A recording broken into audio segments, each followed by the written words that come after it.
আসসালামু আলাইকুম। আজ আমরা ওয়েব পেজে ইমোজি দেখানো শিখব। অর্থাৎ কী করে এইচটিএমএল এর মাধ্যমে ইমোজি দেখাতে হয় সেই সম্পর্কে বিস্তারিতভাবে জানব। তো শুরু করার আগে আমাদের কয়েকটা বিষয় সম্পর্কে ক্লিয়ার ধারণা থাকতে হবে। যেমন আস্কি কোড। এই যে দেখেন, আপনি বিভিন্ন সময় কম্পিউটারে বাংলা, ইংলিশ, অ্যারাবিক, চাইনিজ অথবা অন্য ল্যাঙ্গুয়েজে টেক্সট দেখেন অথবা লেখেন। এই যে প্রত্যেকটা ক্যারেক্টার, যেমন ABCD বা অ আ, এই প্রত্যেকটা ক্যারেক্টার কম্পিউটার কিন্তু একটা নাম্বারের মাধ্যমে বোঝে। অর্থাৎ এই প্রত্যেকটা ক্যারেক্টারের এক একটা করে নাম্বার আছে বা একটা কোড নাম্বারের মাধ্যমে কম্পিউটার আইডেন্টিফাই করে। আবার আপনি এই যে ইমোজিগুলো পাঠান, অর্থাৎ একটা ডিভাইস থেকে অন্য একটা ডিভাইসে আপনি একটা ইমোজি পাঠাচ্ছেন, এই ইমোজিটাও কিন্তু একটা নাম্বারের মাধ্যমে আইডেন্টিফাই করা থাকে এবং কম্পিউটার ওই নাম্বারের মাধ্যমেই ওই ক্যারেক্টার বা ওই ইমোজিকে চিনতে পারে। এবং আমরা যখন এটাকে কোনো পেজে দেখাই অথবা কোনো সোশ্যাল মিডিয়াতে শেয়ার করি, তখন কিন্তু ওই নাম্বারটাই শেয়ার হয়, আর আমরা ব্রাউজারে ইমোজি অথবা সেই ক্যারেক্টারটা দেখতে পাই। যেমনটা আমি যদি এখানে এসে সার্চ দিই, অর্থাৎ গুগলে সার্চ দিই HTML ASCII কোড, আর যে কোনো একটা ওয়েবসাইটে যাই, এই যে দেখেন এইখানে যে একটা ক্যারেক্টারের লিস্ট দেখতে পারতেছেন, এই যে যে কোডটা দেখতে পারতেছেন, এইগুলো হলো ASCII কোড। যেমন 32 মানে কম্পিউটার বোঝে স্পেস। আবার দেখেন আমরা এ লেখি, এই এ বলতে 65 বোঝে, অর্থাৎ ASCII কোডের সিরিয়ালে 65 মানে হলো আপার কেস এ।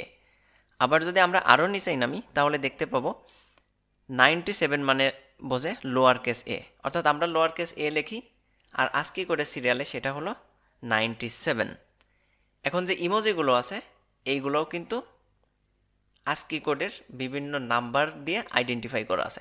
যেমন আমি যদি এখানে সার্চ দিয়ে আবারও লিখি HTML ASCII কোড ইমোজি, আর আবার যদি ওয়েবসাইটে চলে যাই, তাহলে এই যে দেখতে পারতেছি যে এই যে ASCII কোডের এক একটা নাম্বারের মাধ্যমে এক একটা করে ইমোজি চিহ্নিত করা আছে। তো চলুন আমরা এখানে পুরো লিস্টটাই চলে যাই। এই যে আমি পুরো লিস্টটাই গেলাম, গেলে দেখেন এই যে প্রত্যেকটা ইমোজির সাথে সাথে এক একটা করে নাম্বার দেওয়া আছে, এটাই হলো এর ASCII কোড। অর্থাৎ কম্পিউটার এই ASCII কোডের মাধ্যমে এই ইমোজিটা বুঝতে পারে। এখন চলুন আমরা এডিটরে চলে যাই এবং দেখে নিই এই ASCII কোডের মাধ্যমে কি করে ক্যারেক্টার এবং ইমোজিগুলো দেখানো যায়। এখানে এসে আমরা একটু আগে দেখতে পাচ্ছিলাম যে 97 মানে হলো ছোট এ। তো ঠিক আছে, আমরা এটা ছিল আমাদের আউটপুট। আমরা এখানে আসলাম, এসে ASCII কোড লেখার নিয়ম হলো সর্বপ্রথম আপনাকে অ্যাম্পারসেন্ট ইউজ করতে হবে, তারপরে হ্যাশ ইউজ করতে হবে, তারপরে ASCII কোডটা দিতে হবে। যেমন আমি দিলাম 65, তো আমরা জানি 65 মানে হলো আপার কেস এ। দেখেন কম্পিউটার কিন্তু আপার কেসের এ দেখাই দিছে। আবার যদি আমরা 97 দিতাম, অ্যাম্পারসেন্ট হ্যাশ এবং 97, এই 97 মানে আমরা জানি যে এটা হলো ছোট এ। আর এরপরে 66 মানে হলো বি, 67 মানে হলো সি, এভাবে চলে গেছে। এখন ইমোজির ক্ষেত্রে দেখেন, ইমোজির ক্ষেত্রে যেটা আছে যে আমরা যদি ASCII কোডে যাই, তাহলে এই যে ইমোজি, প্রত্যেকটা ইমোজির জন্য আলাদা আলাদা করে কি দেয়া আছে, একটা করে ASCII নাম্বার দেয়া আছে। তো চলুন এই নাম্বারটা আমরা নিয়ে নিলাম। নিয়ে নেওয়ার পরে কি করলাম, এখানে এসে আমি বলে দিলাম অ্যাম্পারসাইন হ্যাশ, তারপরে এই নাম্বার, এবং সর্বশেষ কী করতে হবে, সেমিকলন দিয়ে শেষ করে দিতে হবে। এখন যদি সেভ করি আর ব্রাউজারে যাই, তো দেখতে পারতেছেন আমাদের ইমোজিটা কিন্তু এখানে ভিউ করতেছে। আমরা ASCII কোডের মাধ্যমে যে কোনো ক্যারেক্টার, স্পেশাল ক্যারেক্টার অথবা ইমোজি আমরা এখানে দেখাতে পারি।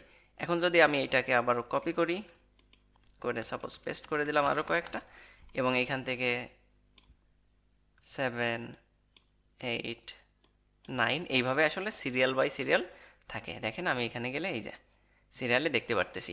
এবং আপনি যখন কিবোর্ড ওপেন করেন, কিবোর্ডেও দেখবেন যে ইমোজি আছে, অথবা সোশ্যাল মিডিয়াতে যখন ইমোজি শেয়ার করতে যান, তখন দেখবেন এরকম সিরিয়ালভাবে আছে। তো আশা করি আপনারা বুঝতে পারছেন যে ইমোজি সাধারণত আমরা একজনের কাছ থেকে আরেকজনের কাছে যখন শেয়ার করি, তখন এর পিছনে ASCII কোডটাই শেয়ার হয়, এবং আপনি যার কাছে শেয়ার করেন সেও কিন্তু তার ডিভাইসও ASCII কোড রিসিভ করে এবং ব্রাউজারে সাধারণত এই ইমোজি অথবা ক্যারেক্টারটাই দেখায়। এই আজকে কোডের লিস্টের লিঙ্ক আমি ডিসক্রিপশনে দিয়ে দেবো, আপনারা ওইখান থেকে দেখে নেবেন। তো আশা করি আপনারা বুঝতে পারছেন। কারোর যদি কোনো কোশ্চেন থাকে অবশ্যই কমেন্টস করবেন, আমি উত্তর দেওয়ার চেষ্টা করব।